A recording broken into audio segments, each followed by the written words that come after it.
Книга Наум, глава 1. Пророштвото за Нинивија, книга на видението на Наум Елкошанецот. Господ е Бог ревнител и одмазник. Господ се одмаздува и се гневи. Господ им се одмаздува на своите противници. Издржлив е во гневот против непријателите. Господ е долготрпелив, ама голем во сила.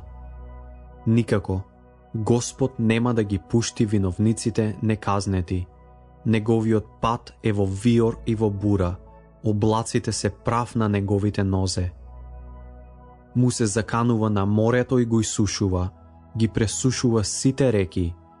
Васан и Кармил овенаа, вене е цветот на Ливан. Пред него горите се потресуваат, бреговите се топат, земјата се воздига пред него, светот и се што живее во него. Кој може да издржи пред неговото негодување и кој ќе издржи пред пламенот на неговиот гнев? Неговиот гнев се излева како оган и стените се распаѓаат пред него. Господ е добар, тој е тврдина во ден на неволја, ги познава оние кои прибегнуваат кон него. Кога потопните води ќе поплават, ќе го уништи наполно нејзиното место, ќе ги протера своите непријатели во мрак. Што смислувате вие против Господа? Тој уништува докрај. Неволјата нема да се подигне два пати. Како трнлив грмушник и како пијаници напиени, како сува слама ќе бидат наполно проголтани. Од тебе произлезе оној кој смислува зло против Господа. Советникот на Велијал. Господ зборува вака: нека се подготвени, нека се многубројни, ќе бидат покосени, кога тој ќе помине. Ако те понижив, нема да те понижувам од сега. А сега ќе го скршам јаремот негов од тебе, ќе ги скинам твоите окови. Господ наредува против тебе.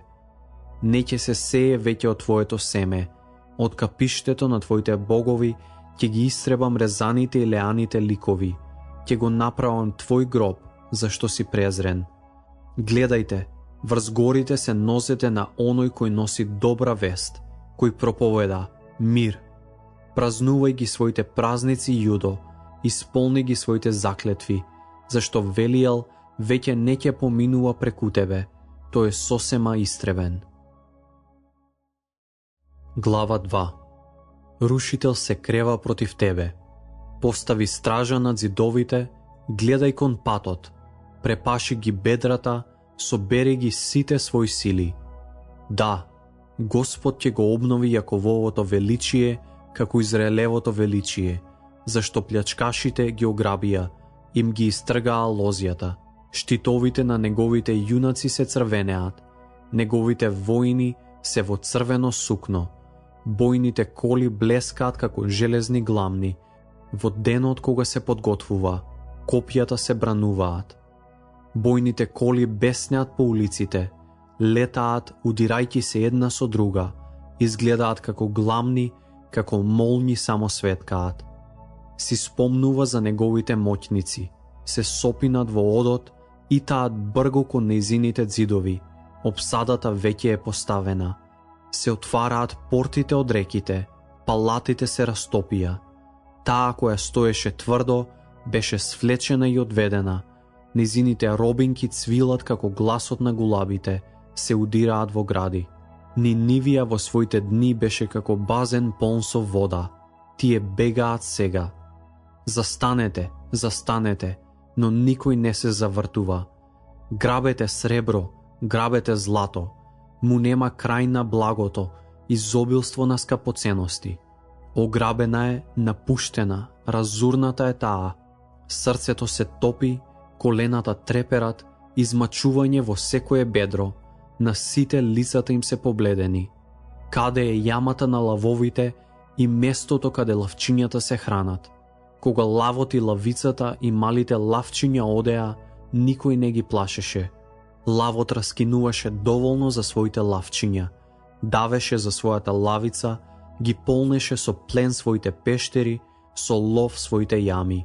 Еве ме против тебе, говори Господ над воинствата, ќе ги изгорам во дим твоите бојни коли, мечот ќе ги проголта твоите лавчиња, ќе ги истребам од земјата твоите грабежи и не ќе се чуе веќе викот на твоите гласници. Глава 3. Тешко му на крвничкиот град, полне со лаги и грабеж, тој не прекратува со ограбувањето. Слушајте, плускање на бич, слушајте, тропање на колца, коњите се издигаат, колите подскокнуваат, коњаниците јаваат, мечевите блескаат, копијата светкаат, многу ранети, мнозинство мртви, трупови до недоглед, се сопнуваат на трупови.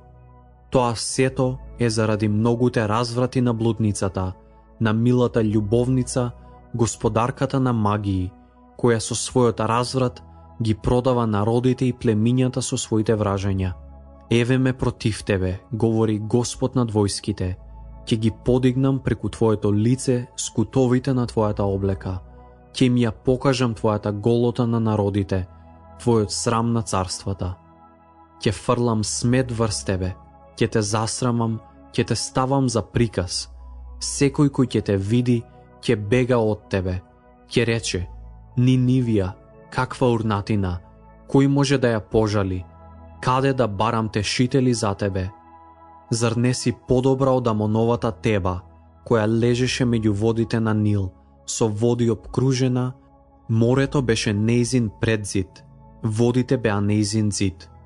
Нејзината сила беше Етиопија и Египет, немаше граници. Фут и Ливија и беа помошници. Но сепак заробена, таа отиде во робство, и нејзините младенци беа здробени по сите раскрсници. За нејзините угледни луѓе фрлаа жрепка, сите нејзини големци оковани се во вериги. Така и ти ќе се опијаниш, ќе се сокриеш и ќе бараш за солниште од непријателите. Сите твои тврдини се како смоквите со рани зрели плодови. Ако се стресат, тогаш паѓаат во устата на оној кој сака да ги јаде. Ете, твојот народ среде тебе се како жени. Портите на твојата земја ќе бидат ширум отворени пред непријателите твои. Огнот ги изгоре твоите резиња. Нацрпи си вода за обсадата, зацврсти ги своите утврди, влези во калта, гази ја глината. Земи калап за плитар. Таму оган ќе те проголта и мечот ќе те истреби, ќе те изеде како скакулците. Множи се како бубачки, множи се како скакулци. Ги умножи твоите трговци повеќе од звездите на небесата, но младите скакулци се свлекуваат и одлетнуваат.